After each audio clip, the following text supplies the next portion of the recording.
So I'm going to give this a shot.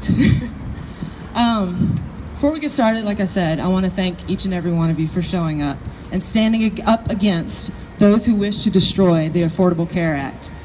The Trump administration and Republicans want to throw away 6+ years of hard work that has given Americans some semblance of affordable health care in this country. And we're here today because we're going to fight against everything that they're trying to destroy.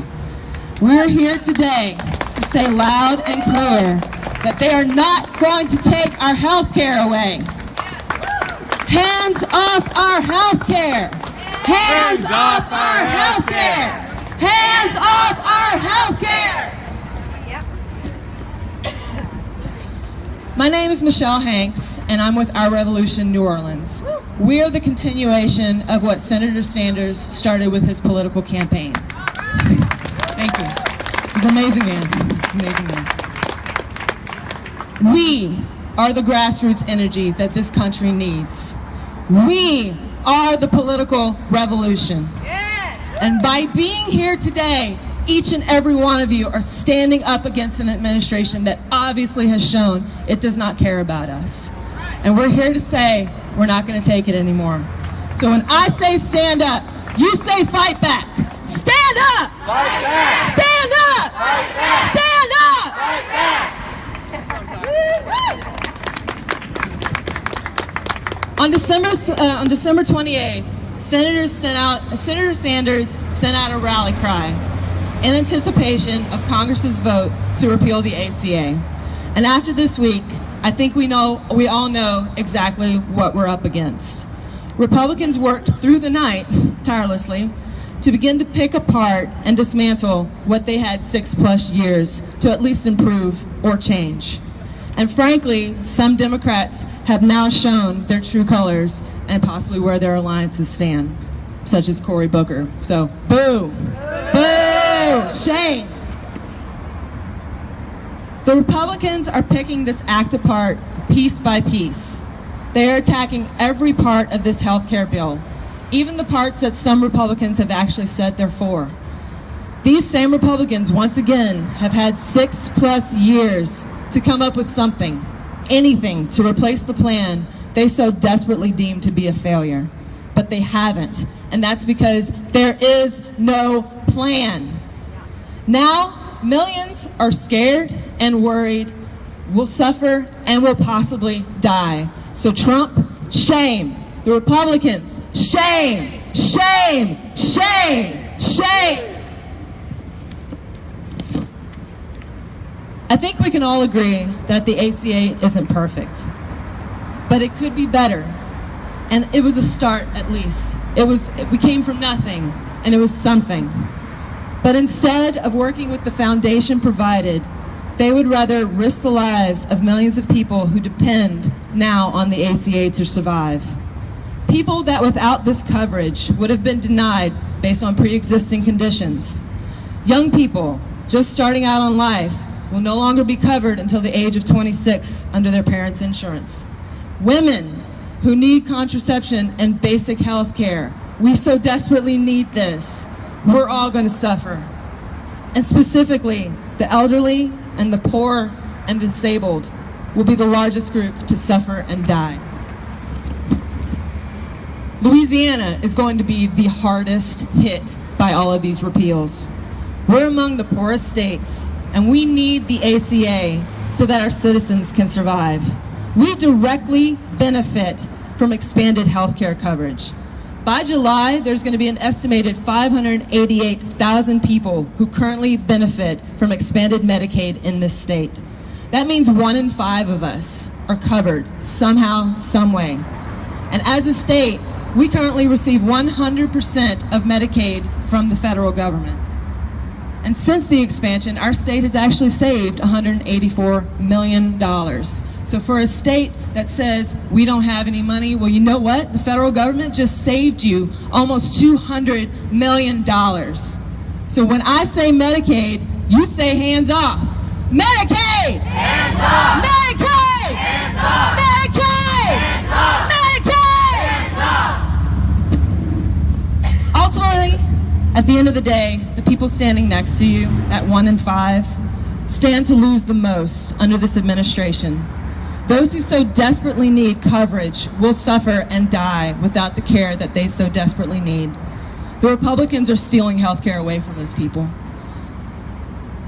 And that is why we're here today to stand up and make it loud and clear that we will not accept where this administration is headed. Health care should be a basic human right, not something for the healthy and for the wealthy.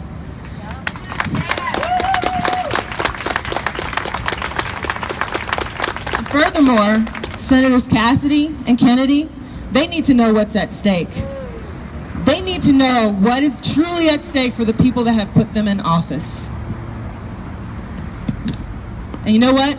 If they refuse to be the voice that this state needs, then we, the political revolution, the grassroots energy that Bernie Sanders started and that what this country needs, we're prepared to fight for those who need it. And we will make it loud and clear that health care is a human right. The people united will never be defeated. The people united will never be defeated. Louder, people united will never be defeated. So what I'm going to do right now is I'm going to turn it over to Dr. Andre, who's going to say a little bit about kind of what our group is, his concerns as well. And what I'd like to do is, if anybody would like to share their stories, if we have any sort of experts or people that actually work with the ACA, if you can kind of come up and meet me, we'll kind of get a little queue together, give you guys a couple minutes to kind of say what you need to say. And once we're done with that, we're going to rally as a group. We're going to walk down Magazine Street, cut between these two buildings, and we're going to end the rally at Lafayette Square. So once again, give yourself a round of applause for actually caring, getting off of your couch on a Sunday afternoon, because this country, we don't need apathy anymore. We need action. We need political revolution, or else this administration is going to walk all over us. So thank you. Thank you. Thank you, Michelle. As my friend and colleague has just said, I'm Dr. Andre. I'm on the steering committee of our revolution, Nola. We've been active since the middle of August. We've seen our numbers grow from 4 hardcore, determined members to well over 200 members in such a short time. Thank you for coming out. Your reasons are diverse, just like the group assembled here today. We have a lot of strong ideas. I see a lot of passion, energy in this crowd. Our revolution, Nola, is directing our energies in a positive way to get things done that help all of us. We take small steps forward. Each day we're doing something. Coming out here helps us. If you donate your time or your money or even your positive ideas and influence among your small groups, larger groups, we get things done. Non-violently, peaceful, moving forward. With our revolution, Nola, we focus on progressive platforms instead of divisive words and actions. Because in the end, we're on the right side of history. We're smart and we know what we're talking about. But we got to get off our high horse, because that doesn't matter. We can always talk to the people of our like minds and get them to agree with us, because we all agree. It's the other people who we need to bring into our group that we need to convince. And we don't convince that by telling them, we're smart, you're ignorant, we're on the correct side of history, you're not, you're full of hate, and we're full of love. That's not going to work.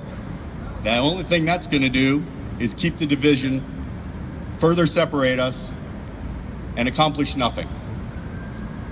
We get ourselves together. Slowly, we move forward. And that's what we're going to do. We meet Tuesday nights at 1700 South Rampart, 7 o'clock, the Big Blue House. Everyone's welcome. We have food and drinks so you can have a little nosh while you're listening. We open the floor to everyone's ideas. Everyone has a chance to speak. Everyone has a chance to listen. And your part is important. We're all the most important parts of a democracy. Citizens. Every one of our votes matters. Apathy does nothing for anyone. Everyone here came out of his and her house instead of staying home and watching television, listening to the radio, or cleaning house. All of those things are important. But what we're doing here is important. We're going to move forward, and we'd like to have you along with us. Again, thanks for coming out.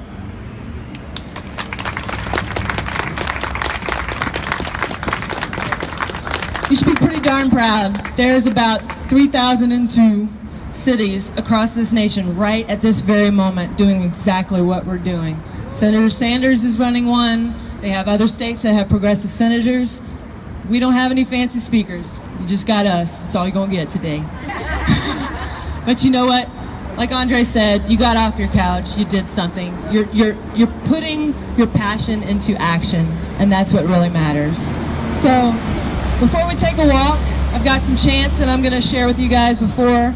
But I met some people at the recent ACA forum. There were some healthcare providers, people that work with 504 Health Net, and they've provided me with some handouts, so I'm going to give you guys some homework to do.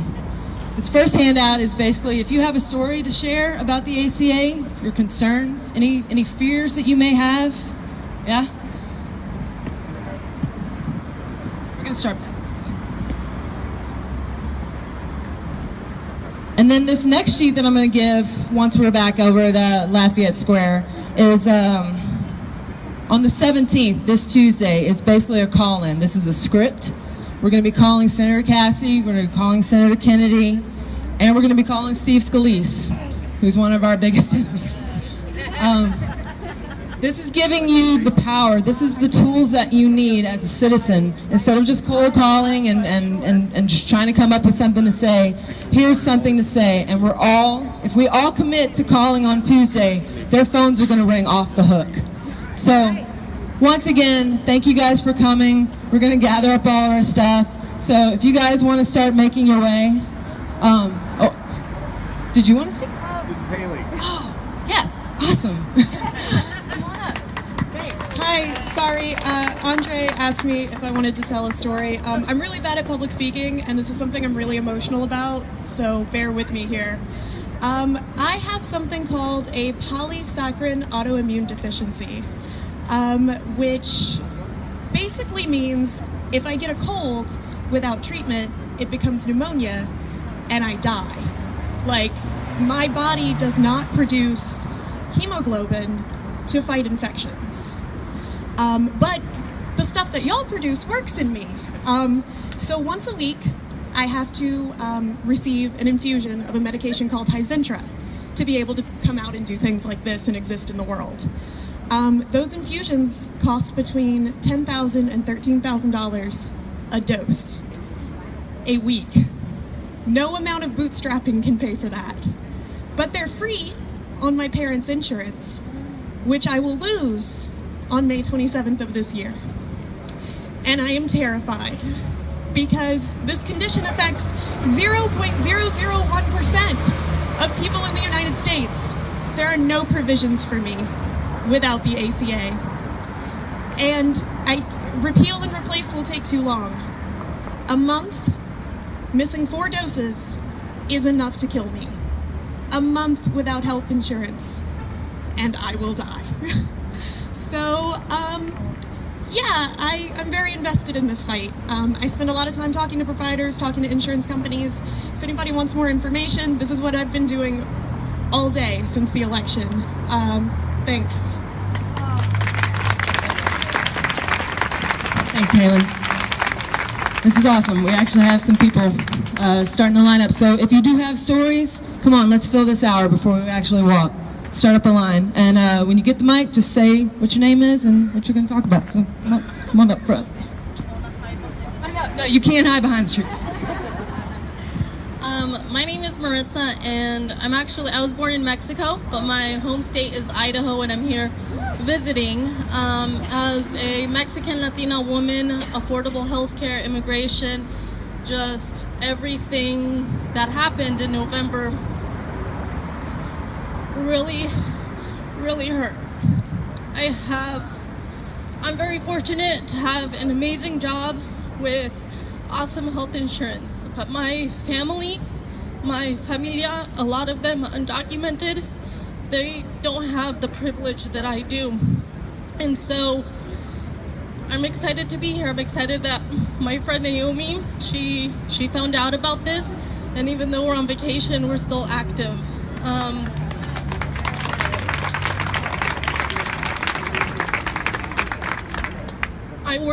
I work for the VA, and I work with a lot of veterans that they're fortunate enough to have and receive services at the VA, but there's a lot of veterans that can't receive services there. A lot of veterans with spouses that can't receive services there, and they rely on Medicaid, they rely on Medicare, and medication prices keep soaring, and it's just ridiculous. It's ridiculous that a medication, my mother-in-law, she has really bad vision. She doesn't have insurance. She's not eligible for Medicare, Medicaid, nothing. And for 1 month of eye drops, it's almost $200. And that's difficult. I can't comprehend how healthcare could be so expensive and medications could be so expensive. And taking away the Affordable Health Care Act, it blows my mind how people think that's the right way when really it's 1,000 steps back. I think that what we're doing here, speaking with people, that's the only way to keep moving forward and keep being positive. That's what I tell my family, and some of my family, because we are Mexican, some of them are undocumented, it's easier to hide in the background. And we have the privilege to step forward and fight for the people who can't. So thank you for being here. Thank you for giving me the opportunity to speak. Si se puede. We need to keep trying.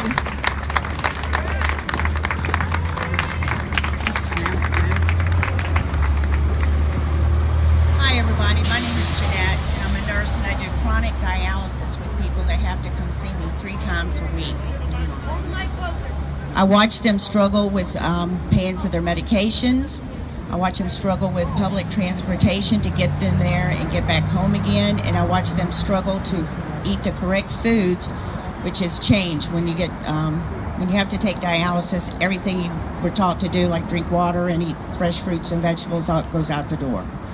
So I'm deeply concerned about their quality of life and what's going to happen to them, because it's a very intimate relationship, because you see them 3 times a week, every week, until they die. So please pay attention to what's going on. Thank you.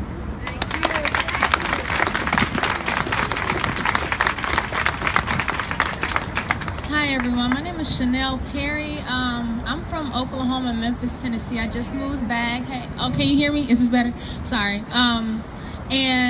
I just wanted to give you all a testimony. I'm here because I graduated from Xavier, and I'm an LSU public health student now, and I'm a big advocate for human rights and everyone's right for health care.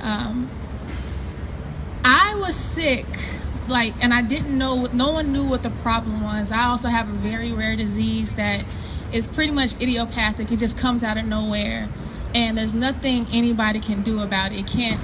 It's something in my lungs, it grows and it travels to my heart, and you can't look at me and tell that I'm a sick person. But the process of diagnosing me was very expensive, and it was thanks to Medicaid. I went to college passing out every single day, not being able to walk from here across the street. And so I almost died twice from blood clots. I had to get a CT scan, x-ray like twice a week from 5 different doctors. Medication was way too expensive. $100,000 easy is what I cost in about 6 months. And can you imagine my mother, a single mom, as a woman of color? You know, I feel like I have 8 brothers and 6 sisters. there's no way that we were going to be able to pay $100,000 easy, a $20,000 simple search. There was no way. So I am here today, able to walk without passing out, catching pneumonia out of nowhere, just because I'm breathing too hard or whatever. Because we had Medicaid. I was on my mother's insurance, and it ended abruptly when I turned 26 and I didn't have insurance. So it was just, I understand where you're coming from. It's a scary thing because I couldn't afford a $1,500 medication or 4 pills I had to take every day. I was on 10 different medications. And I can only imagine that there's somebody who is worse off than I was.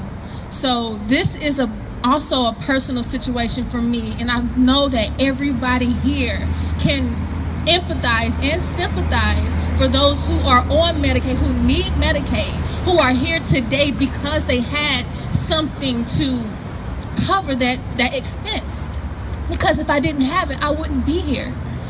You understand what I'm saying? And people need to be able to, everyone has a purpose here in their lives. Imagine if someone wasn't able to fulfill their purpose because they died for something so simple, something so easily attainable, you know? And it affects everybody. So this is a personal thing for me as well, and that is my testimony of why we need affordable health care. We need Medicaid because people like me made it because of it. So thank you.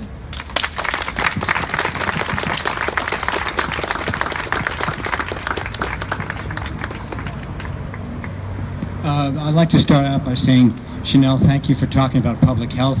I came here, the reason I say that is because I came here in 1982 because I wanted to work at Charity Hospital. It was one of the biggest public hospitals in the country and oldest public hospitals next to Bellevue in New York.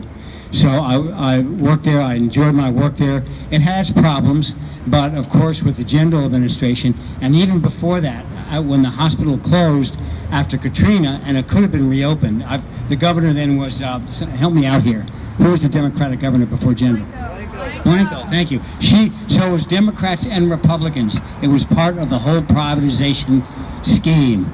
There was a private contractor that came down here that had done work for the city and the state before. R&J.M.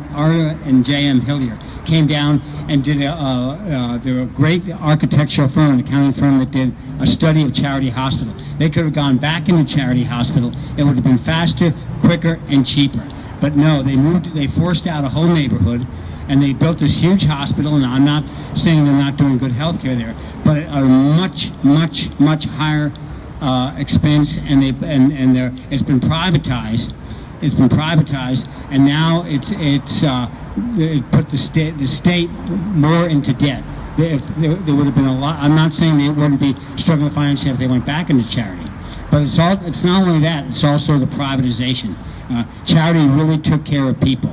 I had an opportunity. I was accepted in 2 places when I first got here, Ochsner and Charity. Ochsner paid a lot more, but I went to Charity because I wanted to work for a public hospital, and they've now closed it. And when they closed it, they said, well, don't worry, there's through the federal government and state government, there's people who, the only option they had was charity. There'll be something for them, and now they're taking that away. So there's a lot of lies going around. Thank you.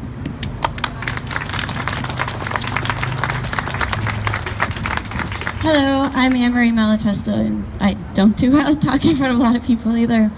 But I wanted to say something because prior to the Affordable Care Act, my boyfriend, who is a small independent business owner, my brother-in-law, who is a small independent business owner, and many of my musician and artist friends did not have health insurance. It was impossible for them to afford any health insurance. I myself was in a situation where I was being denied health insurance because of pre-existing situation. I was diagnosed with precancerous cells of my cervix at a very young age, and because of that, nobody wanted to cover me on any health insurance plans. I was employed with companies that had health insurance, and even if I had basic health coverage, all of my gynecological stuff was not covered, and I would have to pay out of pocket. And because of that, I ended up in a lot of debt that I'm still trying to pay off. And thank God for the Affordable Care Act, I now can actually get myself taken care of and get things caught early on so that I can still be around.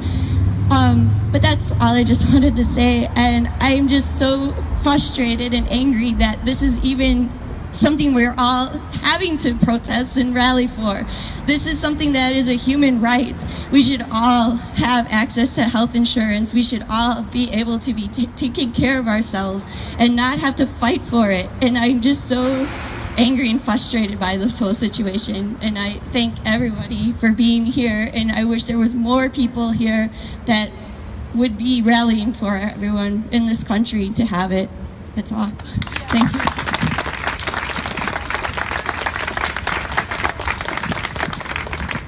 Hi, I'm Renate Heurich. On Monday, 5 women, we went to Bill Cassidy's office here in Metairie to express our grievances about the appointments for the cabinet, and spoke with 2 staffers for a while. And at the end, one of us brought up the ACA, and that was the only point where the staffers were more committed to actually taking a position. And they were saying, yeah, you know, Bill Cassidy, he's a medical doctor, he knows about the issues. Yeah, we can assure you he will not take away anything from you before we have something that can take its place. And it would take about 2 years to do that. 2 days later, he voted to start the process of taking away the Affordable Care Act. When you call, I mean, I called to complain, but there was nobody answering the phones. But if you call on Tuesday, yeah, hold his feet to the fire. And he's a medical doctor. He knows what is going on and what people are about to lose. So, yeah, please call.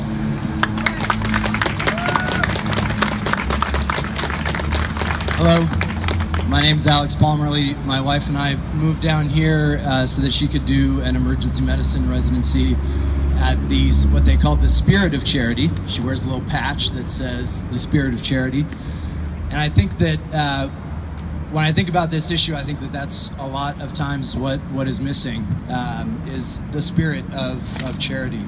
My wife and I have a 2.5-year-old son who we are incredibly fortunate is completely healthy.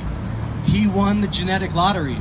And when I think about how to talk about this issue with people, I think about my son. I think about the kids that did not win the genetic lottery. And, excuse me, it is people like my wife and I who were fortunate enough to have a very healthy son who should be paying for those less fortunate. I cannot imagine going through the kind of pain that you two have gone through with your medical conditions, that the kind of issues that a parent with a sick child needs to go through, and to also be worried about paying your bills, going into debt.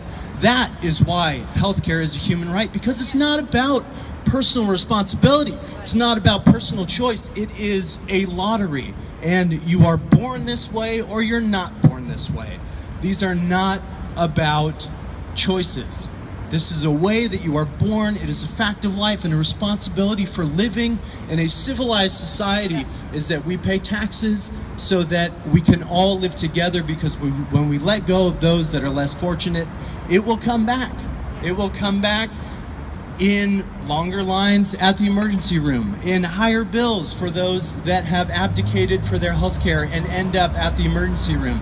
My wife is sleeping. She worked a night shift last night at the Spirit of Charity, the new hospital, and I wish she was here because she is on the front lines of this issue. And so I guess I share that because I think that when we talk about this issue, a lot of people argue that it's about personal responsibility and that it's not my responsibility to pay for your health care. But it is. And it is because if we don't pay for it now, we will pay for it later.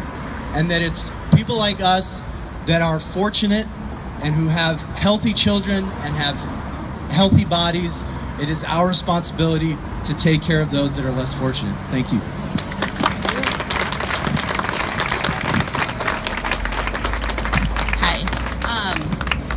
So I was listening to you say that, talk about people who could die, and it was making me think about some. Hello. I was listening to you talk about how you could die and people could die, and it's something that I've been thinking about a lot. And after Trump was elected, someone said to me, "Well, you're going to be okay," and I said, "That's probably true. Like, I'm probably going to be fine." But people are gonna die. And I work with, so I moved here from Idaho, where there is no Medicaid expansion. And it's like really hard to imagine a state worse off than Louisiana, but my friends were reminded me there's still no Medicaid expansion there. So I moved here, and it was right after Medicaid had expanded, and I worked specifically with women, and it was so exciting because these women hadn't had gynecological appointments in 10 years, and they were terrified to go to the doctor, but they could finally do it, and it was so exciting. And I work with clients who have severe and persistent mental health issues, and they know that these services are going to be cut, that if Medicaid is cut, they're going to be cut. And so it's about physical health and it's about mental health, and I think about the people who deserve to have a chance at a healthy, and they deserve to have a chance at a healthy life, and how if we move further back, it's going to create more barriers. It's going to take that chance away from them, and it isn't fair. It is a lottery. Everything's a lottery. They didn't choose this. Anyway, I think that's all I have to say. So yeah. Looks like we got one more. Hi, my name is Sarah Holt. I am a physician, and it's not that much fun anymore, let me tell you. But anyway, I take care of a variety of patients. Most of my patients have insurance, and a lot more are able to come see me now because they do have insurance, which is wonderful. I'm always shocked. My older patients, my well-to-do patients that I know do not support the Affordable Care Act, but yet are very happy when they go on Medicare, and they want, "Oh doc, now that I'm on Medicare, I want every test that I can get," and I'm like, that's really not how it works, but, and yet they don't want the poor person that they don't feel is, doing their part, despite the fact that most Medicare patients are getting out way more than they ever paid in. So people think that they're putting in for Social Security, putting in for Medicare. The average person today is going to cost more, get out way more than they ever put in. But besides all that, and the many other good reasons why people deserve to have health care that I absolutely agree with, the other thing that I think hasn't been mentioned is the fact that the Affordable Care Act is saving money. So I just am doing a little Google search here, and Fortune magazine reports that the United States saved about $2.6 trillion on healthcare expenses over a 5-year period compared to the initial projection when the Affordable Care Act first was initiated. So, now's the time. The initial expenditures were higher, but now is when it's really starting to pay off. Now there's more people that are invested. There's more states that have finally committed, like Louisiana, and now it's paying off. Now is not the time to go backward to that old system where no one had protection. So besides being the right thing to do and the moral thing to do, it's also the smart thing to do. That's why Medicare saves money. And this is, an extension of Medicare. So we need to speak about it also to people, not only in moral terms, but also people want to hear about how it's right for the economy. So that's another advantage. Thank you, everybody who shared your stories. Keep clapping. They deserve it. Thank you. Thank you. Those are the types of stories that are going to melt the freezing hearts of these Republicans and this administration. These are the stories, like they said, this is a lottery.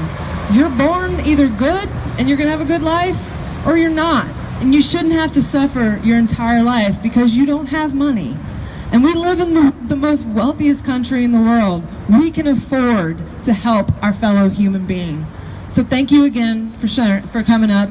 I apologize to some people in the back. Apparently, I think the Bernie website or something had it at 2. So thank you guys for showing up. What we're going to do, I just have a quote that I just want to share from former Senator Nina Turner, who I absolutely adore. I mean, she is like Bernie's hype man. She gets up there and she preaches, and she just blows my mind. But one of my favorite quotes from her is that if you want to succeed in life, you need to have 3 bones. The first bone is the wishbone. You can't accomplish anything unless you have a dream. You need to know what that dream is so that you can focus your efforts and have something to work towards. The next is your jawbone. It's what we're doing right here, right now. We're sharing our stories. We're making it loud and clear that we're not going to take this lying down. We've all been asleep for far too long. It's time to stop being apathetic. It's time to stop posting things on Facebook and thinking that you're an activist. This is activism. This is the political revolution, and this is the grassroots that we need to make this administration know that we're fed up. And the most important thing is the backbone. None of this is easy. This is thankless work. Like Dr. Andre said, this started with 4 people. Just people who were frustrated with the way that the world was going, and we wanted to change something. And that requires heavy lifting.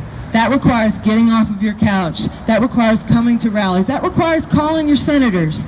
And that requires doing something, helping people. You can help people anyway, with your time, with your money, and with your heart. So once again, thank you guys so much for coming. And what we're going to do, we're going to wrap this up, and we're going to walk over to Lafayette Square, and then from there we can just kind of hang out and share more stories. So thank you.